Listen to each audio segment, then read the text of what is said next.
Ma femme voulait un nouveau centre de table pour notre table de cuisine. Et au lieu d'en acheter un, je me suis dit, pourquoi ne pas en fabriquer un? J'ai commencé la fabrication avec une simple planche de 1/6 et je l'ai découpée à une longueur de 76 cm. Celle-ci va devenir la base de tout le centre de table. Ensuite, je suis passé au côté. J'ai utilisé des planches de 1/3 et j'ai coupé des coupes en onglets à 45 degrés à chaque coin.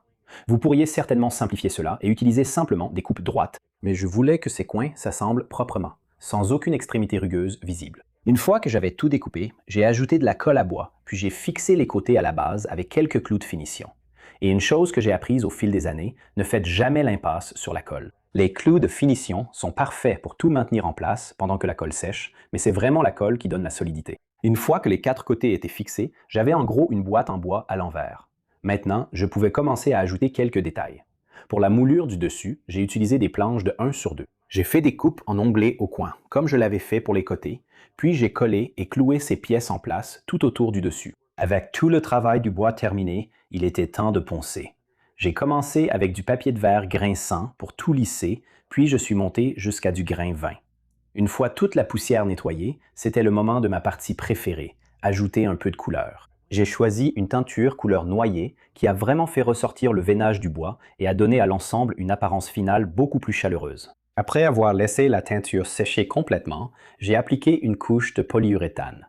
Cela donne au bois une protection supplémentaire, mais cela lui donne aussi cette belle finition que je voulais pour quelque chose qui va trôner au milieu de notre table de cuisine.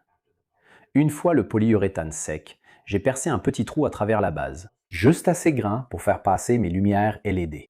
J'ai fait passer les lumières le long de l'intérieur du centre de table en les disposant sur 2 rangées.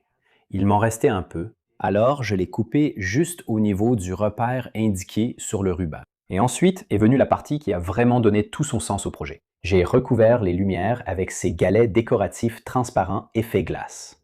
Pendant la journée, elles ajoutent un peu de texture, mais quand on allume les lumières, c'est là que tout change complètement. La lumière traverse toutes ces pierres transparentes et donne à toute la centre de table une lueur douce vraiment sympa.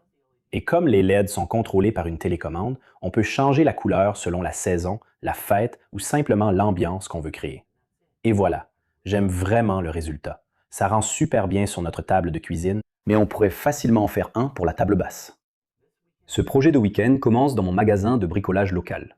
Je vais prendre un tuyau ABS de 3 mètres de long et de 7 cm de diamètre. Mais après l'avoir acheté, je me suis rendu compte qu'il était trop large, alors je l'ai emmené jusqu'au camion sur le parking et je l'ai découpé avec ma scie sauteuse. Et maintenant, je suis de retour à mon atelier. Et ceux-ci, juste ici, vont être découpés en plusieurs morceaux différents. Je vais commencer par la base qui fera 18 pouces. Je vais utiliser ma scie à onglet et couper lentement le tuyau. Ça rend les bords un peu irréguliers, mais un peu de papier de verre va les poncer et les rendre bien lisses. Une fois que j'ai fait ça, je vais mettre une butée sur ma scie à onglet. Je vais couper des planches d'1 pouce sur 3 d'environ 8 pouces de long. Une fois que j'aurai fait ces découpes, il m'en faudra 4 pour chaque poteau lumineux. Je vais couper une petite encoche à 45 degrés dessus pour donner un peu de style. Ça rend vraiment bien. Une fois que j'aurai fait ça, je vais placer 4 de ces pieds autour du tuyau. Regardez ce joli design que j'ai. Chaque pied va rendre l'ensemble solide et stable. Avec ma cloueuse, je vais mettre un clou à chaque extrémité pour assembler toutes les planches ensemble. Ensuite, je vais pré-percer et utiliser une vis sur 2 des côtés pour maintenir la base ensemble. Ça va la rendre solide et stable. Ensuite, je vais le mettre sur le côté sur mon établi et prendre une planche d'1 pouce sur 2. Encore une fois, en pré-perçant de haut en bas sur cette base de 18 pouces. Puis, en mettant mes vis. Ça va fixer cette planche au tuyau. Ensuite, en montant de 9 pouces, je vais mettre quelques morceaux de 6 pouces. Une fois que j'aurai fait ça, sur la pièce tout en haut, je vais découper un joli rond en bois à partir d'une chute de planche et le mettre dessus. Ce sera mon capuchon supérieur.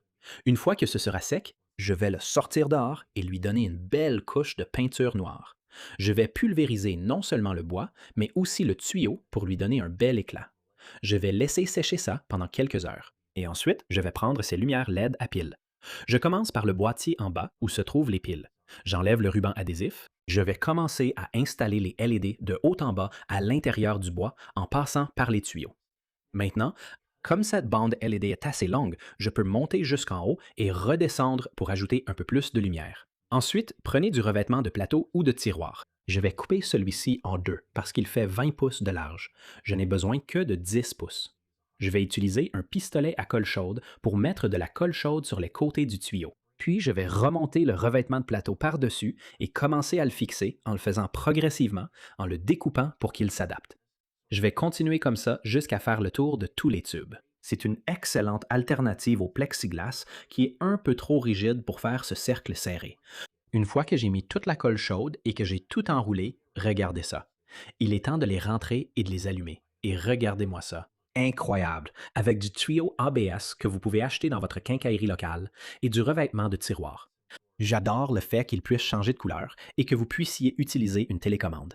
J'espère que cela vous a inspiré à fabriquer votre propre support lumineux en ABS. La prochaine fois que vous irez chez IKEA, prenez cette tablette pour cadre. C'est le secret pour améliorer vos rideaux. Déballez-la, retournez-la et placez-la près de votre rail à rideaux au plafond. Percez des trous dans le plafond et utilisez des chevilles solides pour la fixer directement. Si vous avez besoin de plus de longueur, il suffit d'ajouter une autre étagère juste à côté. Si vous avez une extrémité ouverte comme moi, faites une coupe en onglet sur la pièce de bout et reliez-la à une autre petite pièce de retour. J'ai collé la pièce de bout et je l'ai installée au plafond. Mon cache-tringle est terminé et maintenant il est temps d'ajouter un peu de lumière. J'ai choisi un ruban LED avec un dos adhésif et je l'ai découpé pour qu'il corresponde à la longueur de la corniche. J'ai retiré la pellicule protectrice et je l'ai collée sur le côté intérieur. Ensuite, j'ai simplement fait passer le fil jusqu'à la prise électrique la plus proche. Maintenant, allumez la lumière. C'est une idée géniale pour couvrir vos tringles à rideaux et ajouter une lumière d'ambiance à votre maison. Cela rehausse non seulement l'intérieur de votre maison, mais cela crée aussi une ambiance et améliore la fonctionnalité des espaces en s'assurant qu'ils soient uniformément éclairés et accueillants. Alors, je suis allée au magasin de bricolage et j'ai acheté des tasseaux de bois.